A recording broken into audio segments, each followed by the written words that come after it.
귀여워. 오늘 뭔가 비 와서 그런지 조금 어수선한 느낌이 있죠? 보세요. 얘들아, 다 시험 언제예요? 화요일. 추석 전에 본다. 끝난다. 추석 끝나고 끝난다. 이제 시험이 얼마 안 남았고. 그래서 어제 쌤이 이제 저기 연합 예배를 다녀왔어요. 연합 예배에 대한 이야기랑 쌤 학교 시절, 학창시절 얘기를 조금 섞어서 이야기를 좀 해줄까 했는데, 어제 이제 잘 아는 우리 일권이 고영이 아버님, 김태창 목사님이 설교를 해주셨는데, 어제 제목이 뭐였을까요? 우리 그때 광고했었는데. 정답, 네, 전지적 독자 시험이었죠. 근데 여기서 되게 재밌는 거 있었어요. 정지적 독자 시점인데 김태창 목사님은 전지적 독자 시점이 아니라 전지적 참여 시점인 줄 알았대요. 잔찬신 줄 알고 갔는데 전독시였다. 그래서 일주일 전에 전독시를 5권까지 갔다고 하더라고, 만화책방에서. 그래서 딱 그 5권까지 본 이야기를 해주셨어요. 그런 말이, 내가 본 이 소설의 끝이 나만 아는 유일한, 내가 이 세상, 전독시 다 봤죠? 안 봤어요? 거기서 대충 내용이, 그 독자라는 주인공이 있어요. 그 독자가 이제 혼자만 보는 웹소설이 있었어요. 그 혼자만 끝까지 완결을 봤는데, 그 완결을 보는 순간 그 세계가 그 웹소설의 상황과 똑같이 바뀌는 거예요. 그래서 나만 이 세상의 끝을 아는, 이 세상의 완결을 아는 유일한 독자가 돼서 그것을 돌파해 나가는 그런 이야기예요. 그러면서 딱 거기서 이제 했던 문구가 생각나는 게, 나만 아는 이 세계의 유일한 독자이고 나만 이 세계의 완결을 알고 있다, 이런 이야기였어요. 근데 이거 좀 어디 많이 들어본 것 같지 않아요? 우리가 흔히 설교나 이제 말씀을 들을 때 성경에서는 뭐라고 말하죠? 혹시 좀 얘기 많이 했는데, 하나님이 승리하셨고 우리는 승리한 이 삶을 살아가고 있다고.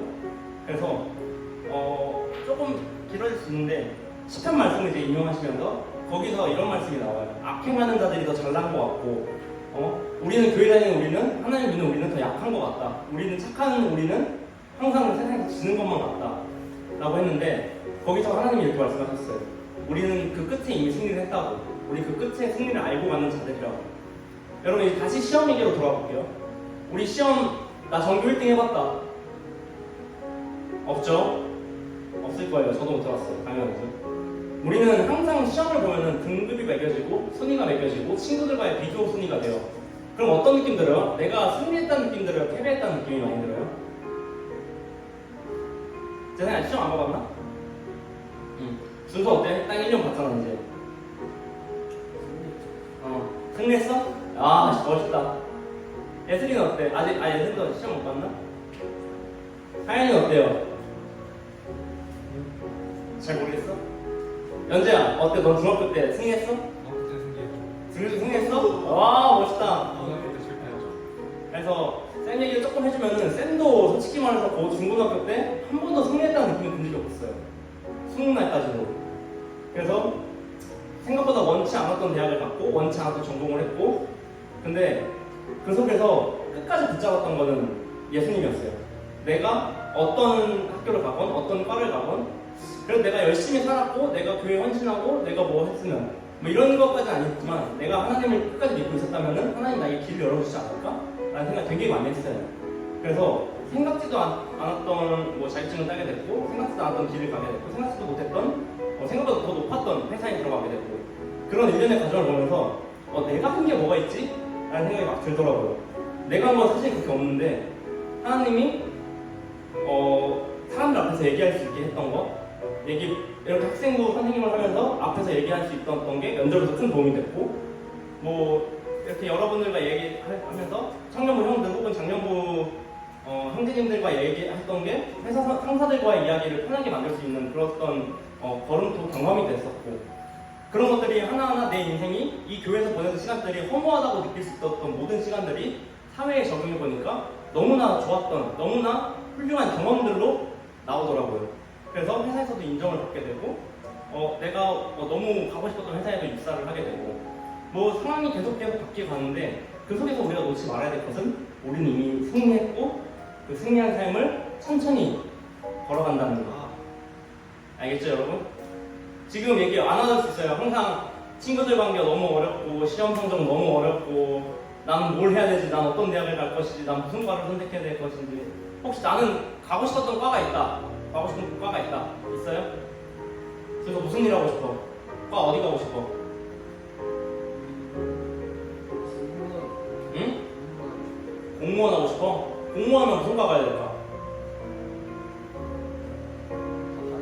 어? 많지. 공무원 엄청 많지. 뭐 행정직으로 갈 수도 있고, 지방직 갈 수 있고, 국가직 갈 수 있고, 기술직 갈 수도 있고, 9급, 7급, 5급 시험 따로 있고, 8급 별정지 시험 있고, 6급 따로 있고, 뭐 기술고시 있고, 엄청 많아요.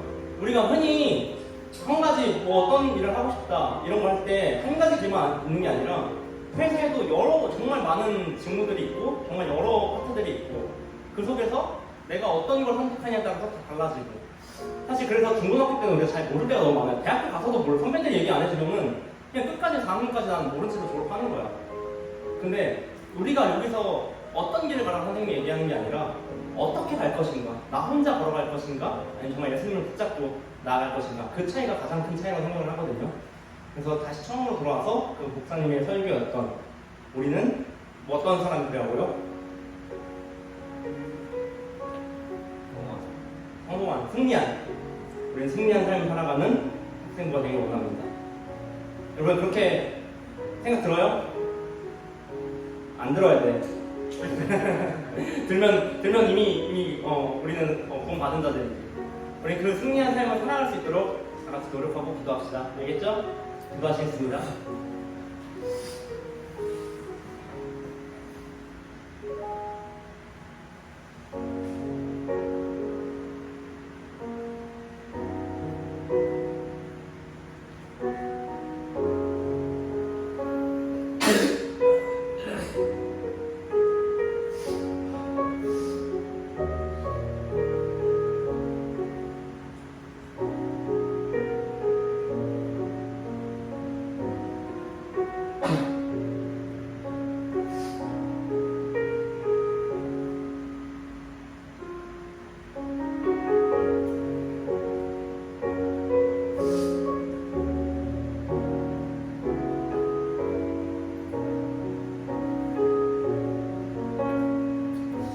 하나님 감사합니다. 오늘도 이 시험 기간에 이렇게 우리 모여서 예배를 드립니다. 주님, 이 시험이 우리 인생에 꽤 중요한 거 맞습니다. 중요한 것 같고 우리는 이 학생의 본분으로서 이 학교를 다닐 때 우리는 계속해서 시험이라는 관문을 넘어가는 존재들입니다. 하지만 우리가 이 시험이 끝이 아니라 우리가 대학이 끝이 아니라 취업이 끝이 아니라 우리 삶에 항상 주님과 함께한다는 그 사실을 굳게 믿고 나아가는 학생이 되기 원합니다. 여기서 말하는 것은 예수님을 믿으니까 나머지를 다 뒤쳐도 되겠지, 나머지를 안 해도 되겠지가 아니라 예수님을 붙잡고 우리가 인생을 열심히 살아간다는 것입니다. 우리가 주어진 업무를 잘하고 주어진 일을 잘하고 학생으로서의 공부는 잘하고 그 속에서 주님을 끝까지 붙잡고 가는 학생들이 되기 원합니다. 생각보다 세상은 녹록지 않습니다. 생각보다 세상은 우리가 생각했던 것보다 더 어렵습니다. 그렇게 우리는 더 노력해야 됩니다. 교회 다니는 우리는 2배, 3배 더 노력해야 됩니다. 남들이 쉬는 이 시간, 남들이 공부하는 이 시간을 우리는 사용하여서 이 자리에 나와 있기 때문입니다. 그렇게 우리는 주님이 주신 힘을 믿고 우리는 이곳에서도 열심히 하고 나와서도 학교에서도 사회에서도 더 열심히 하는 우리 학생들이 되기 원합니다. 그렇게 힘 주시라 믿으며 예수님 드렸습니다. 아멘. 찬양 끝나서 찬양 준비하겠습니다.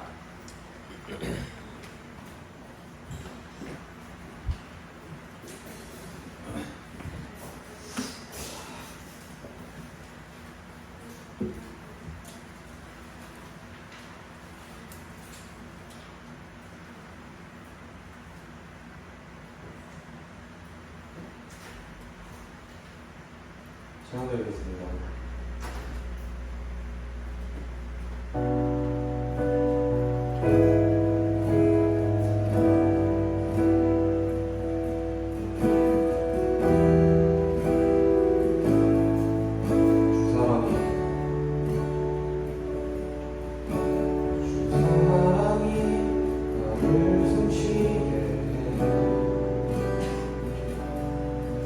세상 그 어떤 어려움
주님만이 나의 구원이시네.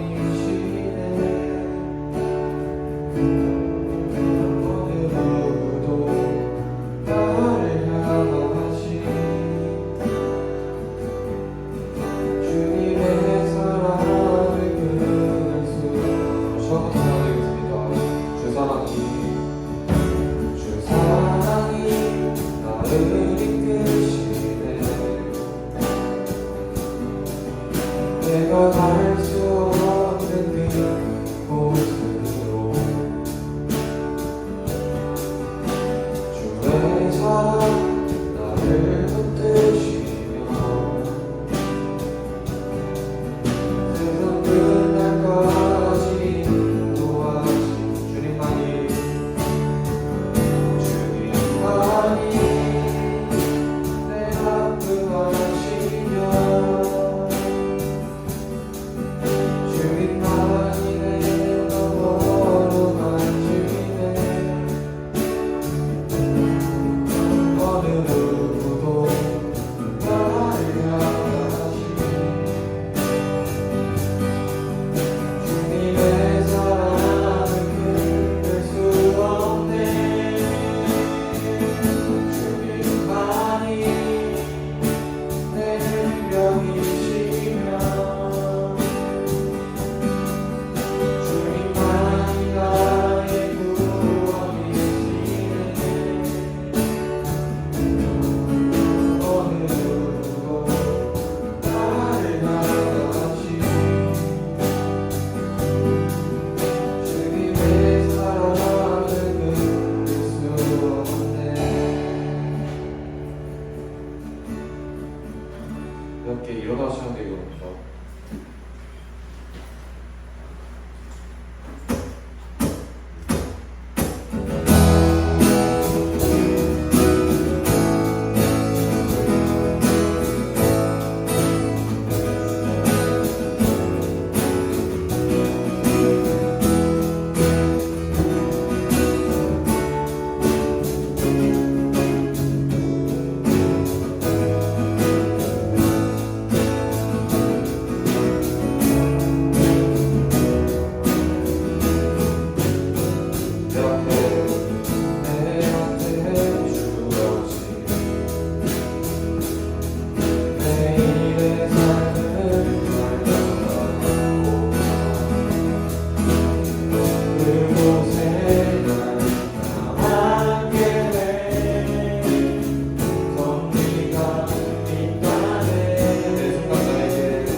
나의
주를 찬양하며 기쁨의 제물을 드리니 나를 나의 생명을 나의 생명을 드리니 주 영광 위하여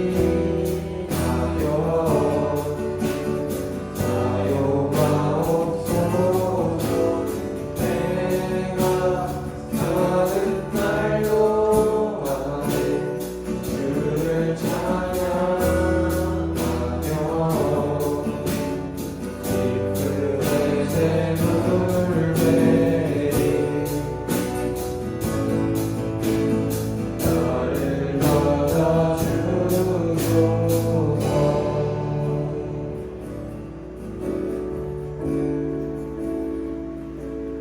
기도하겠습니다.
헌금하겠습니다.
하나님 감사합니다. 이렇게 비가 오는 날에도 어김없이 교육관에 함께 모여서 찬양드리고 예배드릴 수 있게 해주셔서 감사합니다.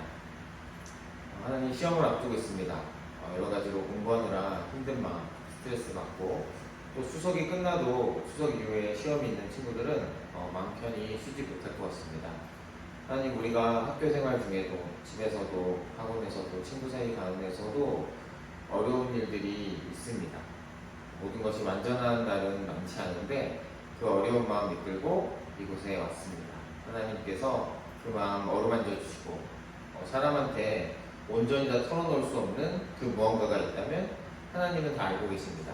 지금 이 자리에 함께하고 계시니 하나님께서 그 마음 다 풀어주시고 알려주시고 힘을 주시옵소서. 오늘도 예물을 드렸습니다. 이 예물 가운데 우리의 진심이 담기게 하시고 우리가 함께 부른 찬양처럼 나의 모든 것을 하나님의 영광을 위하여 사용하겠다고 다짐하는 청소년들이 속히 될 수 있도록 주님 은혜 부어 주시옵소서. 예배의 주인은 삼위일체 하나님 한 분이십니다. 하나님 온전히 예배받아 주시옵소서. 이 모든 것 우리 주 예수 그리스도의 이름으로 기도드립니다. 아멘.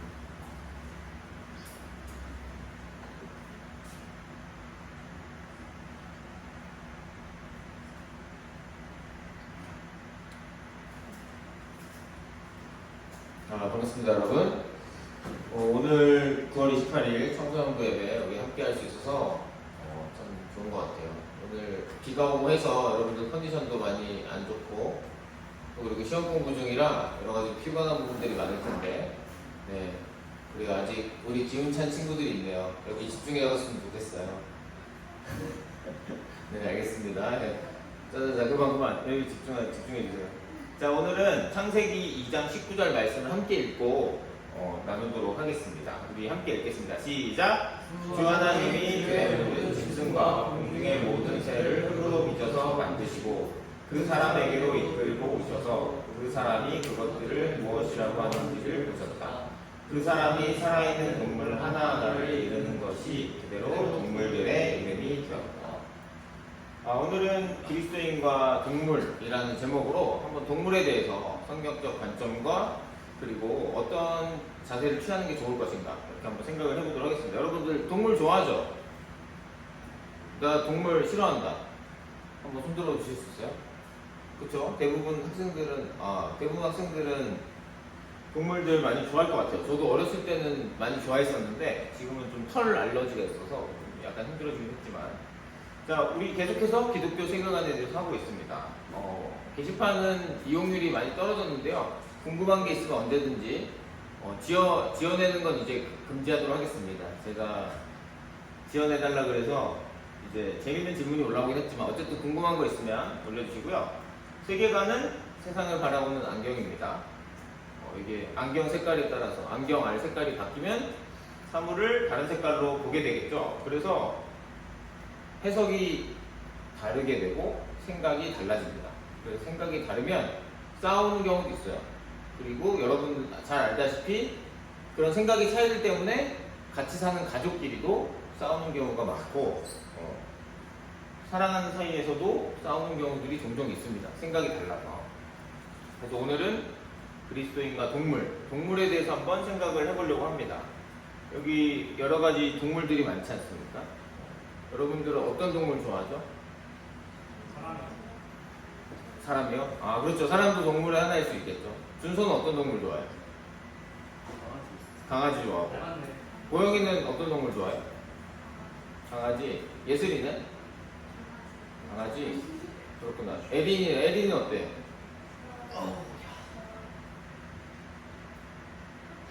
토끼? 그렇구나. 그렇군요. 일본인은 어떤 동물 좋아해요?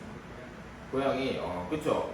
대부분 이 안에 들어가 있는 것한테 여기 다채로운 동물들을 많이 좋아하는 걸 볼 수 있는데요. 그러면 인간과 동물과의 관계부터 한번 좀 생각을 해보려고 합니다. 오늘 읽은 말씀에서 하나님께서 모든 짐승과 공중의 모든 새를 흙으로 빚어서 만드시고 그래서 동물들은 하나님께서 직접 만드신 겁니다. 사람을 직접 만드신 것 같이 동물들도 피조물이죠. 하나님이 창조주시고 그래서 그런데 좀 다른 게 뭐냐면 사람한테 데려와서 동물 하나하나에 이름을 붙이게 하셨다는 거죠. 우리가 지난 시간에도 우리 살펴봤듯이 결국 동물들도 사람이 돌보고 관리하고 이제 이런 것들을 그런 권한을 받은 거죠. 하나님께. 그래서 우리가 잘 관리해야 될 대상 중에 하나인 건 맞습니다. 그래서 동물은 하나님이 만드신 소중한 피조물입니다. 그래서 이제 동물을 학대하거나 괴롭히거나 버리거나 이런 좀 유기견, 유기묘 이런 일들 많이 일어나고 있는데 그런 것들은 좀 바람직하지 않을 수 있을 것 같아요. 그래서 학대하거나 못 살게 굴면은 안 됩니다. 왜냐하면 하나님 사랑이시기 때문에 그 사랑하는 성품으로 우리가 잘 이렇게 돌보고 아껴주고 그래야지 이런 것들에 대해서 그래서 하나님께서 동물을 돌봐주라고 인간에게 맡기신 부분이 있습니다. 그걸 여러분들이 기억을 해주셔야 되고요. 그렇지만 같은 피조물이긴 하지만 동물과는 인간이 다르죠. 그래서 다른 것에 대해서는 우리가 지난 시간에 봤는데 자 이거를 딱 한 가지로 해서 설명할 수 있다. 이거 기프티콘 문제 들어갑니다. 영희쌤 좀 기록 좀 부탁드려요. 네. 지난 시간에 배운 걸 토대로 동물과 사람은 자 그런데 이제 갑자기 애노기가 손드는 줄 알고 그래서 저학년부터 가겠습니다. 고학년으로 가면 바로 맞출 것 같아서 자 우리 중1 손들고 얘기해 볼 사람. 문제가 동물과 사람의 차이. 사람은 동물과 달리 뭐가 다를까요? 에린이 생각할 수 있습니다. 그렇죠. 그거에 대해서 제가 지난번에 뭐라고 딱 설명을 했었죠. 정한이. 하나님을 닮았어. 하나님을 닮았어요. 아, 이거는 맞다고 해줘야 될 것 같습니다. 네, 정한이. 맞죠? 하나님의 형상으로 지어졌다고 했죠? 그래서 에린이가 잘 얘기해줬어요. 생각할 수 있고, 감정이 있고. 근데 한마디로 얘기하자면 이게 왜 그런 게 있냐?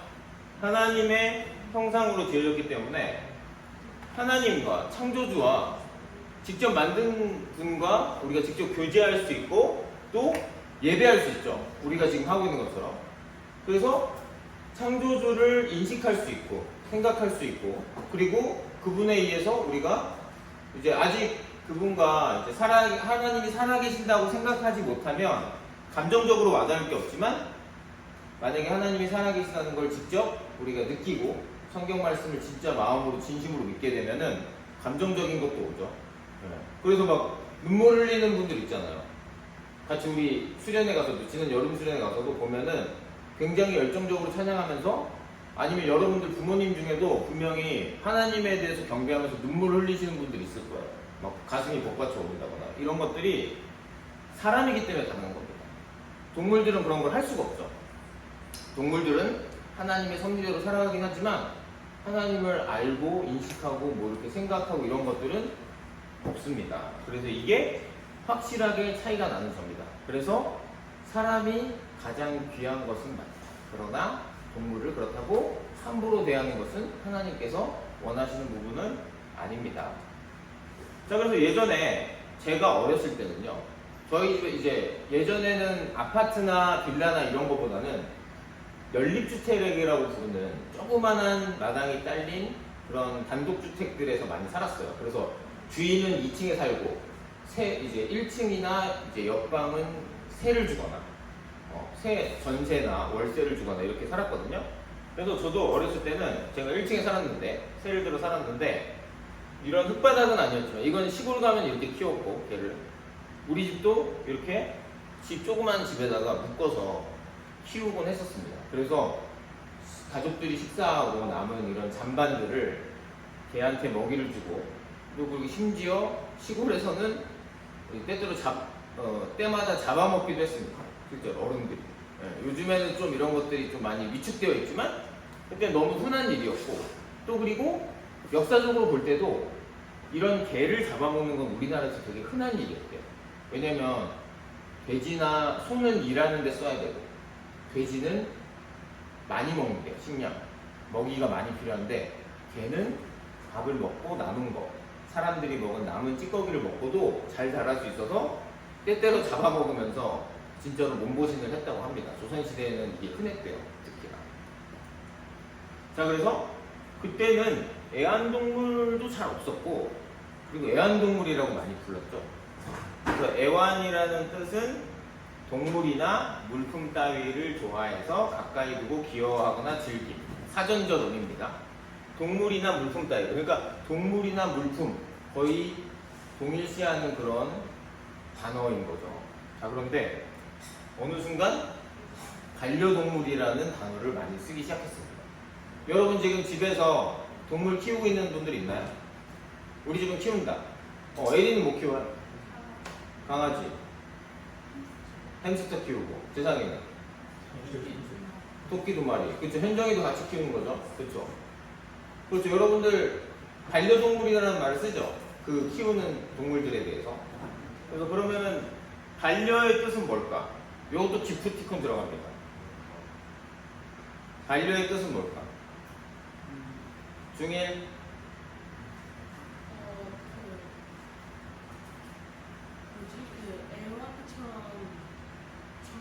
장난감처럼 쓰지 말고 다 떼주면서 떼지 말고 떼하지 말고 그쵸. 같이 살아라. 그렇죠. 비슷합니다. 중일 더 있습니까? 비슷해. 아, 그렇죠. 좀 어려울 수도 있을 것 같아요. 한번 가볼까요? 그러면 중이 같이 사는 거. 비슷한 것 같긴, 비슷한 것 같습니다. 네. 에린이로 해주세요. 에린. 자, 그래서 짝이 되는 동물이라는 뜻이 있더라고요. 그래서 이게 왜 중요하냐면은 반려자라는 단어 들어봤죠? 반려자가 누구를 의미하죠? 그러니까 이거죠. 부부일 때 남편이 아내가 남편을 이럴 때 반려자라는 표현을 보통 쓰곤 합니다. 잘 쓰지 않는 말이기도 한데 반려자라는 것은 짝이 된다는, 평생 함께한다는 의미가 포함되어 있기도 하죠. 이렇게 반려라는 단어를 붙였다는 것은 이 동물들에 대한, 같이 사는 동물들에 대한 그런 인식이 굉장히 높아졌다. 그래서 가족으로 부르고, 주인이지만 예전엔 주인으로 불렀다면 지금은 아빠 엄마로 부르잖아요. 그리고 막내, 우리 집 막내라고 부르기도 하고, 세상에도 그렇게 불러요? 어떻게 불러요? 모르겠어요? 알겠어요. 그래서 반려동물 인구가 우리나라에, 저도 이 통계를 보고 깜짝 놀랐습니다. 이거 업다운으로 문제 들어가겠습니다. 좋습니다. 15만. 업입니다. 500만. 업입니다. 500만. 업입니다. 업이 여러분들 몰랐지? 에린이. 700. 업입니다. 1번이. 업입니다. 자, 다시 한번 다 내렸다가, 현정이 나온다. 업입니다. 에린이. 업입니다. 고영이. 업입니다. 연재. 1,500만. 정답. 말을 와. 조현재 정답. 그쵸? 1,500만. 놀랍죠? 1,500만, 이거 좀 최신 통계더라고요. 작년인가 그런데. 전 세계였죠? 아니요, 우리나라. 그러니까 우리나라 10명 중에 3가정이, 10가정 중에 3가정 뭐 이런 식으로 키우는 거예요. 그쵸? 근데 대충 여러분도 손 들었잖아요. 손 든 게 대충 비슷하잖아요. 10명 중에 3가정 이렇게 하면. 그래서 1,500만 시대고, 또 그리고 요즘에 1인 가구도 많잖아요. 그런데 이 화곡동만 봐도 혼자 사시는 청년, 중년 이런 분들도, 노년분들도 산책하시는 거 봤어요? 못 봤어요? 저는 좀 자주 봤어요. 네. 산책이 흔합니다. 요즘 뭐 공원이든 어디든. 자, 그래서 여러분, 반려동물 중에는 이렇게 귀여운 강아지도 있고 고양이도 있고. 제가 고양이를 싫어하는 게 아니라 이게 좀 귀여웠어요. 눈을 이렇게 뜨는 게 귀여워가지고. 자, 그리고 햄스터도 있고. 그쵸? 햄스터 키운다고 했죠? 네. 그리고 앵무새. 요즘에 새도 많이 키운다고 하더라고요. 앵무새. 말하는 앵무새도 키우고. 그리고 토끼. 그쵸? 재상이 현정이네가 키우는 토끼도 있고. 그리고 금붕어 같은 거 키우는 것도 있고. 저희 아버지는 그 금붕어를 키우십니다. 때때로 청소를 해주시면서 이렇게 금붕어를 키우고 계십니다. 또 그리고 요새는 도마뱀 종류의 뭐 이런 이구아나인데, 이거는 어쨌든 이런 것도 키우는 분들이 있죠. 적긴 하지만 여러 가지 자신이 원하는 동물들을 키우고 있습니다. 그래서 이제 반려동물을 아끼는 문화가 점점 더 많이 생겨났는데, 산책을 시키는 건 물론이죠.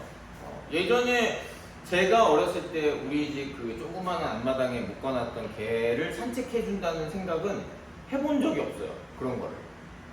그리고 시골에서는 풀어놓고 키우니까 알아서 이렇게 산책을 했던 건데, 요즘에는 산책을 해주는 분들 많죠. 개는 산책을 안 하면은 뭐 변을 두지 못한다거나, 아니면 이렇게 스트레스 해소가 되지 않아서 막 이렇게 엄청 고통스러워한다거나 이런 게 있다고 하잖아요. 이런 것처럼 산책시켜주는 문화, 아끼는 문화죠.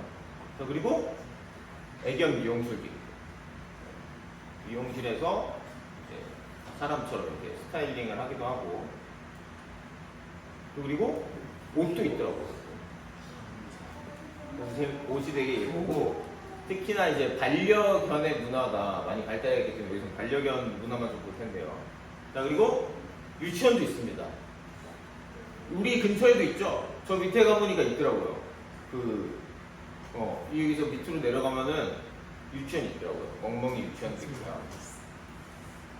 자, 그리고 이제는 어플로 여행을 갈 때 나의 반려동물과 함께 여행을 갈 수 있는지 없는지를 알아볼 수 있는 어플 서비스도 개발이 되어 있습니다. 왜냐면 집에 혼자 두고 갈 수가 없잖아요. 사람만 가면. 밥은 누가 주고 산책은 누가 시키고 이렇게. 가족이 되었기 때문에 함께 데리고 다니는 그런 것들이 생겼고, 또 그리고 그게 어렵다면 이것은 애견 호텔입니다.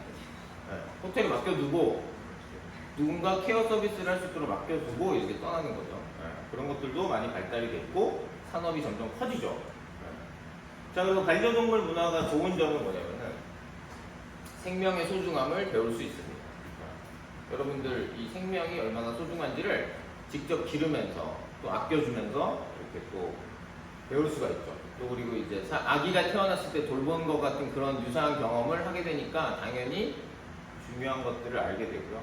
또 그리고 책임감도 좀 생기죠. 산책해줘야 되고 고양이는 놀아줘야 된다 그러더라고요. 그리고 먹이주기 이런 것들. 그래서 이제 부모님들이 동물 키우고 싶다고 하면은 이제 이것들을 너희들이 할 수 있냐? 밥 먹여주고 씻기고 할 수 있어? 예 라고 해서 해놓고 부모님이 하는 경우가 많아서 부모님들이 좀 싫어하는 경우들도 있는데 어쨌든 이런 책임감들을 줄 수가 있습니다. 또 그리고 이 동물을 통해서 외로움을 덜기도 합니다. 정서적인 교감을 해요. 특히나 혼자 살거나 아니면 엄마 아빠가 맞벌이를 하셔야 돼서 집에 혼자 있어야 되는 경우에 이 동물들을 통해서 위안을 얻기도 합니다. 외로움을 달래고, 왜냐면 나를 맞아주니까. 항상 나를 보면은 특히 강아지 같은 경우에는 이제 반갑다고 와서 짖어주고 옆에 있으려고 그러고 이런 것들이 있잖아요. 이런 정서적 교감을 하기도 합니다. 자, 그리고 반대로 위험한 점들도 있습니다. 어떤 점이 위험하냐면 동물을 너무 사랑하게 된 나머지 사람보다 더 소중하게 여기는 그런 일도 있습니다. 당연히 있을 수 있겠죠. 특히나 뭐 예수님을 안 믿는 분들 중에서도 그럴 수 있겠죠. 왜냐면은 내 가족, 나와 관계 있는 것들만 소중하게 여기는 문화가 점점 발달되고 있잖아요, 요즘에는. 그러다 보면 내가 키우는 나의 반려동물이 저기 지나가는 사람보다 더 소중하다고 그렇게 생각될 수도 있겠지만 이제 그렇게 대놓고 그런 쪽으로 흘러가는 문화들도 있는 게 사실이죠. 그런 건 좀 위험하고요. 또 그리고 동물이 내 삶의 중심이 되어버리는 이게 동물을 내가 키우는 건지 동물을 모시는 건지 헷갈릴 정도로 시간과 돈과 이 반려동물에 의해서 모든 것이 결정되는 그런 분들도 있을 수 있어요. 그런 분들은 그런 것도 좀 위험한 부분이 있고요. 자, 그리고 마지막으로 과도한 집착. 또 우리 아까 좀 정서적 교감을 한다고 했는데 너무 의지한 나머지 무상이 될 수 있죠. 하나님께서 만드시고 지으신 것들은 기본적으로 좋은 거예요. 그리고 건전하게 하나님 밑에 하나님보다 우선순위를 안 주면서 같이 즐기고 이렇게 좋게 사용하라고 한 것들이 있지만 그것들이 선을 넘어버리면 무상이 될 수 있어서 위험합니다. 그래서 바람직한 태도는 뭐냐면요. 일단은 하나님께 감사하고 이렇게 귀여운 동물들을 사랑스러운 동물들을 창조하신 하나님께 감사드리고 잘 지내는 거. 두 번째, 책임감 있게 잘 돌보고 학대하거나 방치하지 않도록 책임감을 가져야 되죠. 왜냐면 처음에 입양할 때는 사랑스러워서 입양을 했다가 어느 순간 길거리에 버려져 있는 경우도 굉장히 많다 하더라고요. 그런 것들은 진짜 생각해 봐야 될 것 같아요. 그리고 균형이 필요하겠죠.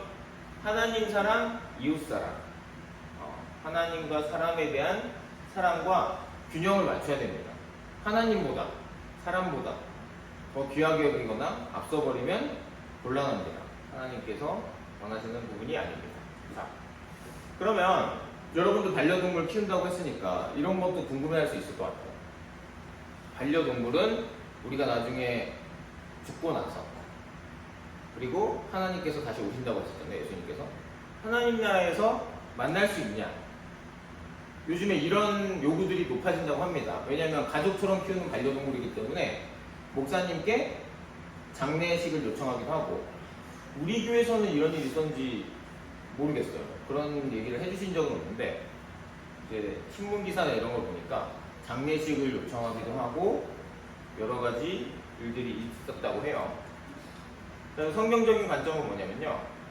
동물이 예수님 만나서 구원받는다는 내용은 없습니다. 성경에는. 당연한 부분이 있어요. 왜냐하면 우리 인간은 하나님의 형상을 따라서 생각할 수 있고 감정을 느낄 수 있고 하나님께서 은혜 주시면 하나님 인식할 수 있잖아요. 그런데 그 상태에서도 자유의지가 있어서 들어봤잖아요. 우리 자유의지. 내가 선택을 해야 돼요. 하나님을. 근데 동물들은 그런 게 없습니다. 그러니까 인간처럼 하나님과 관계를 맺고 예수님에 의해서 구원받는다는 그런 것은 없습니다. 성경에. 그런 게 없어요. 그런 게 없는데 하나님께서 또 성경에는 만물의 회복을 약속하신 부분이 있어요. 우리가 구원받은 인간은 죽고 나서도 나중에 하나님 오셨을 때 부활한 육체로 다시 살아가게 되거든요. 그러면서 성경에서 하나님 나라를 설명할 때 모든 것들이 회복된다는 개념을 많이 쓴단 말이에요. 동식물들은 물론이고 모든 것이 만물이 회복되는 개념을 얘기하고 있기 때문에 우리 말씀 몇 구절 읽어보겠습니다. 로마서 8장 21절 함께 읽겠습니다. 시작! 그것은 곧 피조물도 썩어짐의 동사리에서 해방되어서 하나님의 자녀가 누릴 영광된 자유를 얻으리라는 것입니다. 피조물도 썩어짐의 종살이에서 해방돼서 하나님의 자녀, 사람들이 하나님의 자녀가 누릴 영광된 자유를 얻게 된다는 것을 바울 선생님이 얘기를 했어요. 그렇기 때문에 만물이 회복된다는 점이 있고 또 이사야서에 이런 게 나와 있습니다. 함께 읽겠습니다. 시작! 그때는 이리가 어린 양과 함께 살며 표범이 새끼 염소와 함께 누우며 송아지와 새끼 사자와 살진 짐승이 함께 풀을 뜯고 어린아이가 그것들을 이끌고 다닌다. 암소와 곰이 서로 거치되며 그것들의 새끼가 함께 눕고 사자가 소처럼 풀을 먹는다. 젖 먹는 아이가 독사의 구멍 곁에서 장난하고 젖된 아이가 살무사의 굴에 손을 넣는다. 나의 거룩한 삶 모든 곳에서 서로 해치거나 파괴하는 일이 없다. 물이 바다를 채우듯 주님을 아는 지식이 땅에 가득하기 때문이다. 모든 것들이 회복돼서 서로 평화롭게 지낸다. 라는 그런 얘기가 있습니다. 이게 이런 일들이 벌어진다고 합니다. 물론 이것을 상징으로 해석하는 분들도 있어요. 학자들 중에는 이건 상징이다. 하지만 이게 실제다라고 해석하는 학자들도 있습니다. 이것은 이제 나중에 봐야겠지만 단순히 상징으로 하는 분들도 있고 심오한 의미에 어쨌든 이 양과 사자가 함께 공존하는 모든 것이 회복되는 것들을 그리고 있기 때문에 확실하지 않은 부분은 뭐냐면은 내가 키웠던 그 동물과 교류할 수 있는지는 성경에 확실히 나와 있지 않습니다. 우리 재상이 토끼 이름 뭐지? 어? 아, 토끼 이름 몰라? 아, 저 에린이 강아지 키운다 했죠? 에린이 강아지 이름 뭐예요? 호두. 자, 이제 우리가 하나님 나라에 갔을 때, 예수님 믿고 하나님 나라에 이르렀을 때 이 호두와 에린이가 다시 만나서 우리 그때 그랬잖아 라고 이렇게 소통할 수 있을 거냐 없을 거냐는 성경에 확실하게 나오질 않았습니다. 그래서 불확실한 부분이 있어요. 회복이 되긴 하는데 내가 키웠던 그 반려동물과 함께 다시 교류할 수 있을 것이냐, 그것은 확실하지가 않다. 그래서 어떤 분들은 가능하다라고 하시는 분들이 있어요. 왜냐하면 그 하나님 나라는 부족한 게 없는 곳이니까, 기쁨이 가득한 곳이기 때문에 당연히 그런 소망도 이루어주실 거다. 또 어떤 분들은 나오지 않았으니까 확실하지 않다, 이렇게 하는 부분이 있어서 이 부분은 좀 열려있는 부분인 것 같습니다. 그래서 오늘은 그리스도인과 동물에 대해서 한번 살펴보는 시간을 가졌고요. 그래서 정리를 하자면 하나님은 동물을 만드셨고 인간들에게 맡기셨습니다. 그리고 우리는 동물을 사랑해야 합니다. 하나님께서 맡겨주신 동물을 사랑하는데 하나님보다 사람보다 더 앞세우는 건 좀 곤란합니다. 자, 그리고 하나님 나라에서 내가 키우던 그 동물을 만날 수 있을지는 모르겠어요. 동물들도 다 회복되긴 하지만, 자, 분명한 건 예수님 안에서 들어간 하나님 나라는 완전한 기쁨의 자리입니다. 부족하지 않고 차고 넘치는 곳이거든요. 그래서 우리가 무엇을 예상하든 그것을 훨씬 더 뛰어넘는 새로운 무언가로 가는 거거든요. 그래서 이제 이 하나님 나라에서 가장 큰 기쁨은 사실은 하나님을 온전히 우리가 알고 지금 서로 마주하고 있잖아요, 우리가. 이렇게. 근데 우리가 우리 마음속에 생각을 알 수 없고 여러 가지 마주하고 있지만 알 수 없는 부분들이 있는데 하나님을 맞았을 때 그 모든 것이 온전히 알게 된다는 거예요. 그 기쁨이 가장 큰 것이기 때문에 이 동물들도 어떻게 만날 수 있지 않을까 하는 분도 계시고 또 아닐 수도 있다라는 그런 얘기를 하시는 분들도 있는데 어쨌든 중요한 건 이 하나님 나라에 우리가 갈 수 있도록 예수님에 대해서 한번 진지하게 생각해 보는 거 그게 먼저 필요하겠죠. 자 그래서 생각해 볼 건요. 여러분들이 어떤 동물을 좋아하는지 함께 나눠보고요. 그리고 동물을 키웠던 경험 그리고 동물을 좋아한다면 어떤 동물을 좋아하는지 함께 나눠보면 좋을 것 같습니다. 두 번째는 키우는 동물에게 어느 정도의 돈과 시간과 정성을 쏟는 것이 좋을까요? 이거는 생각이 각각 다를 수 있겠죠. 그래서 이것도 함께 나눠보면 좋을 것 같습니다. 자, 우리 함께 기도하고 금방 공부 진행하도록 하겠습니다. 첫 번째 기도 제목은 하나님이 창조하신 모든 동물을 존중하고 정성껏 돌보게 해주세요라는 기도 제목을 함께 하겠습니다. 사랑받고 있는 동물들도 있지만 지금도 학대받거나 방치되어 있거나 버려진 동물들이 있습니다. 생각하면서 함께 기도할 거고요. 두 번째, 반려동물을 사랑하되 하나님보다 사람보다 앞세우지 않을 수 있도록 함께 기도하겠습니다. 마지막 세 번째는요. 자, 우리의 공허함. 요즘 점점 더 사람들이 단절되는 그런 사회가 되어가고 있습니다. 혼자 살게 되면은 특히 나이가 연세 드신 어른이 혼자 살거나 혼자 이렇게 쓸쓸하게 생을 마감하는 경우들도 있다고 하잖아요. 그리고 혼자 사는 사람들도 많기 때문에 공허한 경우들도 많은데 이런 것들을 다른 것에 의지하지 않고 동물이나 이런 것들을 과도하게 집착하지 않고 예수님을 통해 채우게 하시고 하나님 나라에서 우리가 완전한 회복을 소망하면서 살아갈 수 있도록 함께 기도하겠습니다.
감사합니다. 오늘은 동물에 대해서 생각해볼 시간을 가졌습니다.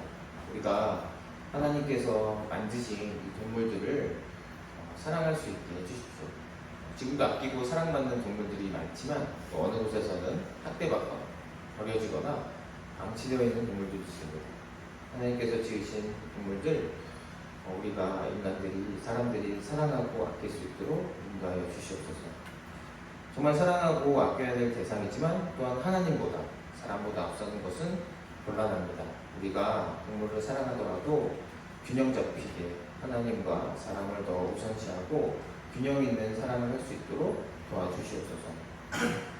마지막으로 외로움에 동물을 의지하는 경우들도 상당히 많습니다. 주님, 그렇게 의지하고 공허함에 고통스러워하고 있는 분들이 있다면 예수님 통해 그 공허함을 해결할 수 있도록 인도하여 주시고 우리가 하나님 안에서 사람과 동물이 저렇게 살아갈 수 있도록 주님 인도하여 주시고 완전한 회복의 날, 소망의 날 기대하며 살아갈 수 있도록 인도하여 주시옵소서. 우리 학생들이 중간고사 앞두고 있습니다. 하나님, 공부하는 과정 가운데 여러 가지 어려움이 있고 힘듦이 있을 터인데 하나님 앞에 올려놓고 하나님의 도움을 구할 수 있도록 인도하여 주시옵소서. 어려운 마음들 하나님께서 회복시켜 주시고 잘 준비해서 치를 수 있도록 인도하여 주시옵소서. 그리고 오늘 선생님들이 많이 아프셔서 여러분이 나올 수 없었는데 주님께서 그분들의 체력과 이런 것들 회복시켜 주시고 빨리 나을 수 있도록 도와주시옵소서. 이 모든 것 우리 주 예수 그리스도의 이름으로 기도드립니다. 하나님께 영광의 박수 올리겠습니다.